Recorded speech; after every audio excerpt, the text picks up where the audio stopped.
Hello friends, welcome to job point. నేను రాజశేఖర్. ఈనాటి job పాయింట్లో మీ కెరియర్ దిక్సూచి మీ చేతిరాత అనే అంశం గురించి డిస్కస్ చేయబోతున్నాం. మీరు రాసే రాతను బట్టి మీరు ఏ చదువు చదవాలి, ఏ ఉద్యోగం చేయాలి అనే విషయాల్ని నిర్ణయించుకోవచ్చు అంటున్నారు. మనతో పాటు ఈరోజు డిస్కషన్లో మీకు విలువైన సలహాలు అందించడానికి సిద్ధంగా ఉన్నటువంటి డాక్టర్ రణధీర్ కుమార్ గారు. రణధీర్ కుమార్ గారు గ్రాఫాలజీ ఎక్స్పర్ట్, హ్యాండ్ రైటింగ్ ఎక్స్పర్ట్గా ఈరోజు ఈ డిస్కషన్లో మీకు విలువైన సలహాలు అందిస్తున్నారు. రణధీర్ గారు, welcome to our job point అండి. సార్ చెప్పండి, ముందుగా ఈ గ్రాఫాలజీ అనేది సైంటిఫిక్గా కాదా అనే దాని గురించి మాట్లాడుకునే ముందు, తర్వాత మీ కెరీర్ దిక్సూచి మీ చేతిరాత అనేది మనం డిస్కస్ చేస్తున్నాం. దీనికంటే ముందు బేసిక్గా మా వ్యూయర్స్ కోసం గ్రాఫాలజీ అంటే ఏంటి మీరు చెప్పండి. గ్రాఫాలజీ అనేది చేతిరాతను బట్టి ఒక మనిషి యొక్క మనస్తత్వాన్ని తెలిసేదాన్ని గ్రాఫాలజీ అంటారండి. మనం రాసే ప్రతి అక్షరం వారి యొక్క మనస్తత్వం నుంచి మన వెలువడుతుంది. రాసేది కేవలం మన చేతి ద్వారా కాబట్టి దాన్ని చేతిరాత అంటాము. కాకపోతే అది మైండ్ నుంచి మనకి సిగ్నల్స్ పంపిస్తుంటుంది. ఈ చెయ్యి అనేది ఒక వెహికల్ లాంటిది. సో మీరు it's not a hand writing, it's a brain writing. It is a brain writing. So అందరూ హ్యాండ్ రైటింగ్ ఎక్స్పర్ట్స్ కానీ గ్రాఫాలజీ ఫీల్డ్ ఉన్న వాళ్ళు దీన్ని బ్రెయిన్ రైటింగ్ అని అంటారు. జనరల్గా గ్రాఫాలజీని మనం చూస్తే మన ఇండియా లాంటి కంట్రీస్లో అంత సైంటిఫిక్గా ఇంకా కన్సిడర్ చేయట్లేదు. ఆస్ట్రాలజీ అలాగా పామిస్ట్రీ లాగానే చూసే సందర్భాలు కూడా కొన్ని సందర్భాలు ఉన్నాయి. దీని గురించి మీరేమంటారు? అంటే జనరల్గా ప్రతి ఒక్కరు ఆస్ట్రాలజీ అనేసరికి ఫ్యూచర్లో ఏం జరుగుతుందో అనే దాని గురించి తెలుస్తారండి. అయితే ఇక్కడ పాపులర్ కాకపోవడానికి కారణం ఒకటే రీజన్ ఏంటంటే గ్రాఫాలజీ ఫ్యూచర్ అనేది గురించి చెప్పదు, మనిషి యొక్క మనస్తత్వాన్ని గురించి చెప్తుంది. సో మనిషి యొక్క మనస్తత్వాన్ని తెలియాలంటే ప్రతి ఒక్కరు ఏమనుకుంటారంటే వాళ్ళ గురించి వాళ్ళకి చాలా తెలుసు అనుకుంటారు. సో అందు గురించి దీన్ని కొంచెం బ్యాక్ స్టేజ్లో ఉంది. కాకపోతే ఇప్పుడు ప్రస్తుతం ఈ గ్రాఫాలజీకి అనేది చాలా వాటికి క్రేజ్ అనొచ్చు, లేకపోతే జనాలు అండర్స్టాండ్ చేసుకోవడంలో కొంచెం లేట్ అయినా కానీ ఇప్పుడు అవగాహన అనేది బాగా వచ్చిందండి. హ్యాండ్ రైటింగ్ మార్చుకుంటే మనకి మైండ్ సెట్ అనేది మారుతుంది, మన కాన్ఫిడెన్స్ పెంచుకోవచ్చు అనేది చాలా మటుకి జనాలకి ఇప్పుడు చాలా ఇన్ఫర్మేషన్ వచ్చిందండి. డెవలప్డ్ కంట్రీస్ లైక్ యూఎస్ కావచ్చు, యూకే కావచ్చు, అలాంటి కంట్రీస్లో గ్రాఫాలజీ ఎలాంటి రోల్ ప్లే చేస్తుందండి? అంటే మీరు కొన్ని విషయాలు ఆశ్చర్యపడతారు. యూకేలో గ్రాఫాలజీ మీద ఒక 4 years బ్యాచిలర్ డిగ్రీ నుంచి PhD వరకు ఉందండి. రియల్లీ? అంటే మన ఇందులో స్పెషలైజేషన్స్ కూడా ఉన్నాయి. చైల్డ్ సైకాలజిస్ట్గా ఏదో ఉంటుందో, చైల్డ్ హ్యాండ్ రైటింగ్ నుంచి ఒక ఎక్స్పర్ట్ ఉంటారు, అలాగే HR రిక్రూట్మెంట్ మీద ఒక ఎక్స్పర్ట్ ఉంటారు, క్రిమినల్ హ్యాండ్ రైటింగ్ మీద ఉంటుంది. మనకి ఇండియాలో తెలిసినట్టు ఒకటి ఫోర్సెనిక్ హ్యాండ్ రైటింగ్ మీద చాలా మందికి ఉంది. అలానే ఒక గ్రాఫాలజీ సబ్జెక్ట్ మీద ఒక 10 స్పెషలైజేషన్స్ ఉన్నాయి. వొకేషనల్ గైడెన్స్ కానీ, కెరీర్ గైడెన్స్ కానీ, HR రిక్రూట్మెంట్లో కానివ్వండి. ఈ స్పెషలైజ్డ్ ఏరియాస్ లోపల after 3rd year of their graphology లోపల స్పెషలైజ్ చేసుకొని దే కెన్ కమ్ టు. జనరల్గా ఈ కెరియర్ డెసిషన్ మేకింగ్లో సైకాలజిస్ట్ని కలవమంటారు, అంటే కెరియర్ కౌన్సిలర్స్ని. సో అలాంటి ఎక్స్పర్టైజ్ ఉన్నవాళ్ళని కలవమంటారు. ఈ కెరియర్ డెసిషన్ మేకింగ్లో గ్రాఫాలజీ అనేది రోల్ ప్లే చేస్తుందా? చేస్తే ఎట్లా ప్లే చేస్తుందండి? ఒక సైకాలజిస్ట్ కానివ్వండి, ఎవరైనా కెరీర్ కౌన్సిలర్ కూర్చున్న తర్వాత ఒక 2-3 సిట్టింగ్స్ అవసరం పడుతుంది. అంటే అండర్స్టాండ్ చేసుకోవడానికి ఇతనికి ఏ విధమైనటువంటి కెరీర్ ఆప్షన్స్ అనేది ఇష్టము, దేంట్లో అయితే రాణించగలుగుతారు అనే చాలా క్వశ్చనర్స్ని వేసి మనం చాలా విధంగా అదన్నీ ఆపోజిట్ క్యాండిడేట్ని క్వశ్చన్స్ ద్వారా మనం ఒక కంక్లూజన్ సైకోమెట్రిక్ అనాలిసిస్ అని. కాబట్టి ఇక్కడ ఒక గ్రాఫాలజిస్ట్ కలిస్తే ఒక హ్యాండ్ రైటింగ్ శాంపుల్ ఒక 10-12 లైన్లు ఇచ్చిన తర్వాత మనిషి యొక్క పర్సనాలిటీ మొత్తం మనకి ఇన్ఫర్మేషన్ వచ్చేస్తుంది. ఆ ఇన్ఫర్మేషన్ ద్వారా మనం ఈ పర్టికులర్ పర్సనాలిటీ ఈ విధంగా ఉంటారు కాబట్టి ఇలాంటి జాబ్ అయితే బాగుంటుంది అనే దాని నుంచి, ఇలాంటి కెరీర్ అయితే బాగుంటుంది నుంచి మనం సజెషన్ చేయవచ్చు. ఫర్ ఇన్స్టెన్స్, మందితో అవగాహనగా మాట్లాడగలడు, 10 మందితో కలిసిపోగలడు అని చెప్పేసి మనకి ఉందనుకోండి. వీళ్ళకి ఎలాంటి కెరీర్ అంటే అవుట్ గోయింగ్ నేచర్ ఉంది కానీ, ఫర్ ఎగ్జాంపుల్ మార్కెటింగ్లో కానివ్వండి, సేల్స్లో కానివ్వండి, PRలో కానివ్వండి, ఇలాంటి వాటి మీద మనం అవగాహన చేసుకొని వాళ్ళకి ఆ కెరీర్ని ఫస్ట్ నుంచి మనం ఎంకరేజ్ చేయొచ్చు. అలా ఒక హ్యాండ్ రైటింగ్ శాంపుల్ చూస్తే చాలా క్రియేటివిటీగా ఉందనుకోండి, వాళ్ళని మన క్రియేటివ్ సైడ్ లోపల ఆర్కిటెక్చర్ కానివ్వండి, ఇలాంటి వేరే క్రియేటివ్ సైడ్స్ ఉన్న వాటిని వాళ్ళని ఫస్ట్ నుంచి ఎంకరేజ్ చేయొచ్చు మనం. సో దీని ద్వారా వాళ్ళకి చాలా బెనిఫిట్స్ అనేది ఉంటుంది. 5 years 6 years ఇంజనీరింగ్ మెడిసిన్ అయిపోయిన తర్వాత నాకు ఇది ఇంట్రెస్ట్ లేదు అని చెప్పేసి అప్పుడు మనం 5 years వేస్ట్ చేసుకునే దానికన్నా ఈ విధంగా మనకి ఒక వన్ స్టాప్ ఇన్ఫర్మేషన్ అనేది మనకి వస్తుంది ఈజీగా. ఇప్పుడు జాబ్ పాయింట్లో స్మాల్ బ్రేక్.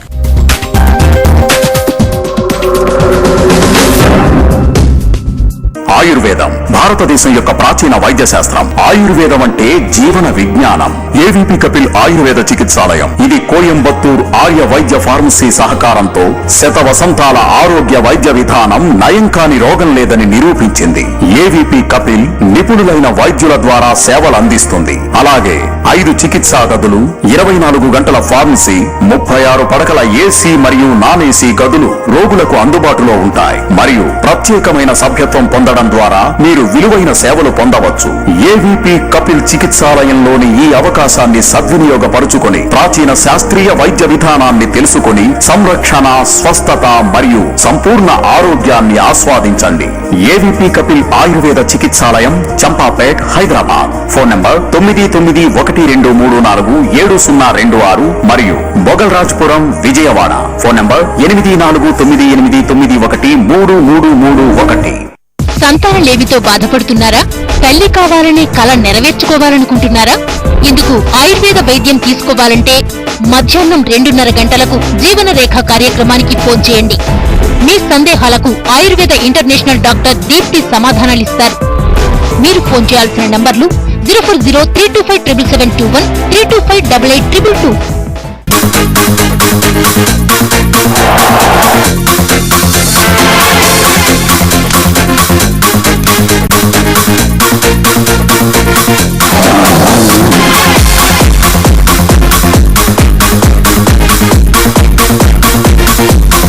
గమనీయ క్రీడా దృశ్యమాలిక హెచ్ఎంటీవీ స్పోర్ట్స్ సోమవారం నుంచి శుక్రవారం వరకు సాయంత్రం 6:30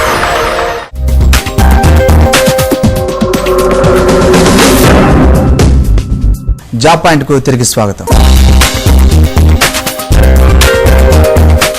యుఎస్ లాంటి కంట్రీస్ లో అక్కడ స్కూల్స్ లో చిల్డ్రన్ స్కూల్లోకి ఎంటర్ అయిన తర్వాత వాళ్ళ హ్యాండ్ రైటింగ్ చూసి ఈ అబ్బాయి ఇలాంటి క్వాలిటీస్ ఉన్నాయి, ఇంట్రోవర్ట్, ఎక్స్ట్రోవర్ట్, లేకపోతే కొలరిక్ నేచర్ ఇలా ఉన్నాయి కాబట్టి ఈ అబ్బాయికి ఈ కెరీర్ ఆప్షన్స్ ఉన్నాయని పేరెంట్స్కు రిపోర్ట్ పంపిస్తారట.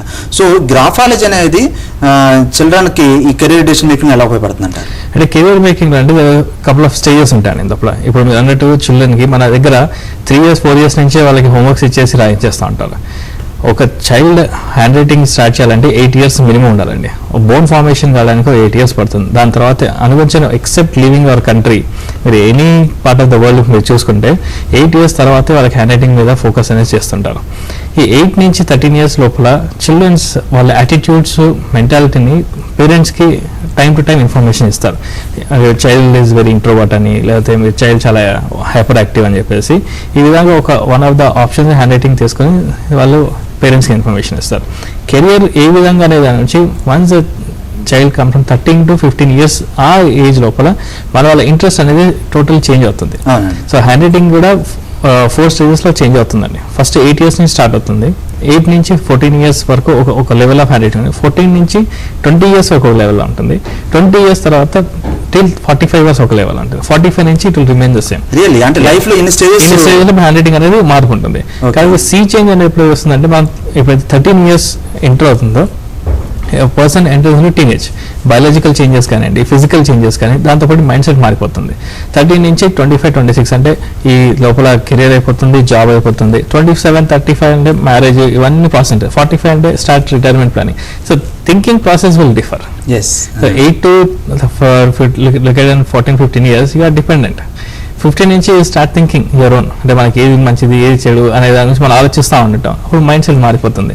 ఒక 30 years, 40 years తర్వాత పెళ్ళి అవుతుందా, పిల్లలు, జాబ్, దాంతో థింకింగ్ మారిపోతుంది. 40 years తర్వాత you start planning for retirement, dependence గురించి ప్లాన్ చేస్తూ ఉంటాం. సో ఈ విధంగా మనకి ఏంటంటే చేంజెస్ అనేది ఈ 4 stages లో మనకు కనిపిస్తుంది. ఇప్పుడు అంటే మీరు చాలా మంది చేతిరాతని మీరు అబ్జర్వ్ చేస్తుంటారు. ఇప్పుడు కెరియర్ డెసిషన్ మేకింగ్ లో మీరు 1 or 2 కేస్ స్టడీస్ చెప్తారా? డెసిషన్ మేకింగ్ రీసెంట్గా ఒక 2-3 years back one of the good EAMCET ranker, చాలా మంచి ర్యాంక్ వచ్చింది. So parents are pushing into computer engineering. అంటే ఆయన వచ్చిన ర్యాంక్కి ఏదన్నా మనం వచ్చేసి any name the city use అంటే, కాకపోతే వాళ్ళు ఏంటంటే మనకు తెలిసిన వల్ల వాళ్ళు ఒక అనాలిసిస్ చేయించుకుందాం అని చెప్పేసి వచ్చినప్పుడు సజెస్టెడ్ దమ్, మీరు ఎందుకు కంప్యూటర్ ఇంజనీరింగ్ ఫోకస్ చేస్తున్నారు, ఏదైనా క్రియేటివ్ ఫీల్డ్, ఆర్కిటెక్చర్ కానీ లేదా ఇలాంటి ఏరియాలో తీసుకుంటే బాగుంటుంది అని. సో దాని తర్వాత వాళ్ళ ఇంటికి అప్పటి వరకు ఓకే అని చెప్పేసి అన్నారు. ఇంటికి వెళ్ళిన తర్వాత వాళ్ళ పిల్లోడితోటి డిస్కస్ చేస్తే ఆయన నాకు చాలా ఇష్టం ఆర్కిటెక్చర్ అని క్రియేటివ్ కానీ ఈ కంప్యూటర్ ఇంజనీరింగ్ అనేది మీరు ప్రోత్సహిస్తున్నారు కాబట్టి చేస్తున్నాను అని చెప్పేసి అని అన్నారు. సో దాని తర్వాత వాళ్ళు అది డ్రాప్ అయ్యి ఆర్కిటెక్ట్ చేశారు. అబ్బాయి ఇప్పుడు 3rd year or 4th year engineering architect చేస్తున్నాడు. అండ్ లాస్ట్ 4 years నుంచి అండర్స్టాండ్ అంటే పేరెంట్స్ నుంచి is getting a top in the college. So ఇలాంటి మీరు ఎట్లా ఇచ్చారండి తనకి అనాలిసిస్ చేసి తన హ్యాండ్ రైటింగ్ అనాలిసిస్ చేసిన తర్వాత ఫోకస్డ్ గా ఏ కెరియర్ సూటబుల్ అని అంటే క్రియేటివ్ ఏరియాస్ లోపల బాగా వస్తుంది అన్నప్పుడు ఇట్ కెన్ బి క్రియేటివ్ అని అంటే జనరల్గా అనుకుంటే నేను మంచి బొమ్మలు గీయలేను లేకపోతే నేను మంచిగా గీయలేను. క్రియేటివ్ ఏ థాట్ సంథింగ్ డిఫరెంట్గా చేయాలనే దాని గురించి వచ్చింది క్రియేటివ్. ఒక మంచి ఆర్ట్ని చూసి అప్రిసియేషన్ చేసినా కానీ దాని క్రియేటివ్ ఉంటుంది. అంటే అన్లెస్ అంటే మీ లోపల అప్రిసియేషన్ లేదనుకోండి you cannot recognise art also. So ఈ విధంగా one of the case studies which you can tell about. ఒక పర్సన్ హ్యాండ్ రైటింగ్ ఇచ్చారనుకోండి, మీరు దాన్ని అలానే ఎలా అనలైజ్ చేస్తారు? అంటే ఎలాంటి సైంటిఫిక్ మెథడ్స్ ఉంటాయంటారా?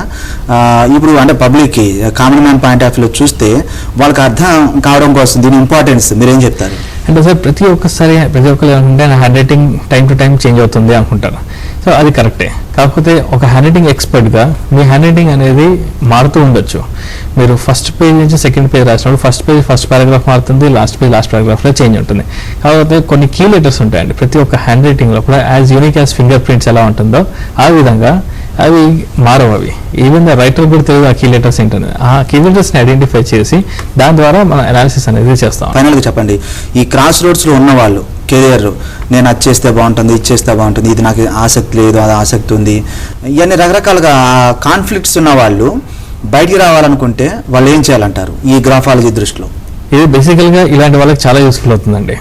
మనం ఎప్పుడైతే డెసిషన్ తీసుకోలేము, మన కన్ఫ్యూజన్ ఉంది అనుకోండి, ఎవరైనా గ్రాఫాలజిస్ట్ కానీ హ్యాండ్ రైటింగ్ ఎక్స్పర్ట్ కానీ మనం అనలైజ్ చేసేస్తే ఫస్ట్ మన వీక్నెసెస్ ఏంటి, మన స్ట్రెంత్ ఏంటి అని ఉంటుంది. ఫర్ ఇన్స్టెన్స్ మీకు ఒక చిన్న ఎగ్జాంపుల్ చెప్తాను. మనం ఒక కాలేజ్లో అడ్రస్ చేయడానికి వెళ్తుంటే స్టూడెంట్స్ ఆఫ్ బైపీసీ స్టూడెంట్స్ అందులో నేను అడిగాను మీరు ఏం కావాలనుకుంటున్నాను అంటే నేను పైలట్ కావాలనుకుంటున్నాను. మినిమం పైలట్ కావాలంటే ఒక ఎంపీసీ అనేది కావాలనేది కూడా తెలియకుండా వాళ్ళు బీపీసీలో తీసుకుంటారు. It could reasons could be anything. అంటే అలాంటప్పుడు కొన్నిసార్లు ఏంటంటే మనకి కావాలని చాలా అనిపిస్తుంటుంది, వేరే మనం దానికి సూట్ అవుతాం లేదా అనేది ఫస్ట్ చెక్ చేసుకోవాలి. దానికి సూట్ కాకపోతే మనం బాధపడడం అవసరం లేదు, మనకు సూట్ అయ్యి చాలా ఉంటాయి. అవునండి. సో ఆ విధంగా మనం ఐడెంటిఫై చేసుకొని స్ట్రెంగ్త్ని వీక్నెసెస్ చేసుకొని మనం స్ట్రెంగ్త్ని హై అప్ చేసుకొని వీక్నెసెస్ని మినిమైజ్ చేసుకుంటే అది ఒక రంగా కాకుండా ఇంకో వేరే దాంట్లో కూడా మనం చాలా విధంగా సక్సెస్ సాధించవచ్చు.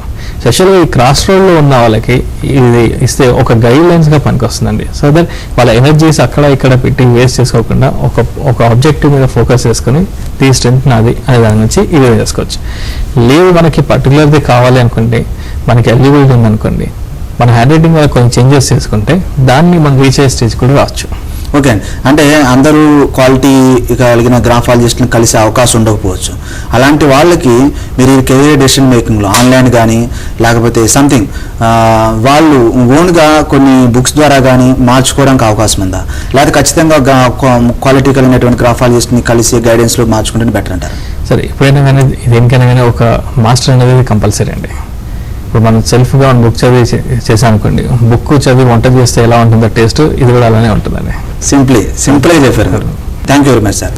ఫ్రెండ్స్, డాక్టర్ రణధీర్ గారు చెప్పినట్లు మీరు ఖచ్చితంగా కెరియర్ కాన్ఫ్లిక్ట్స్లో మీరు ఉన్నప్పుడు మీరు ఎప్పుడైతే డెసిషన్ మేకింగ్లో ఇంకా మీరు తడబడుతూ మీకు ఇష్టమైన కెరియర్ ఏది అనేది మీరు ఇంకా కాన్ఫ్లిక్ట్లో ఉన్నట్లయితే ఖచ్చితంగా గ్రాఫాలజిస్ట్ని క్వాలిఫైడ్, అదేవిధంగా చెప్పాలంటే ఎక్స్పర్టైజ్ ఉన్న మంచి గ్రాఫాలజిస్ట్ని కలవడానికి మీరు ప్రయత్నించండి. ఇది వాళ్ళ జాబ్ పాయింట్. రేపటి జాబ్ పాయింట్లో మళ్ళీ కలుద్దాం. Thank you very much.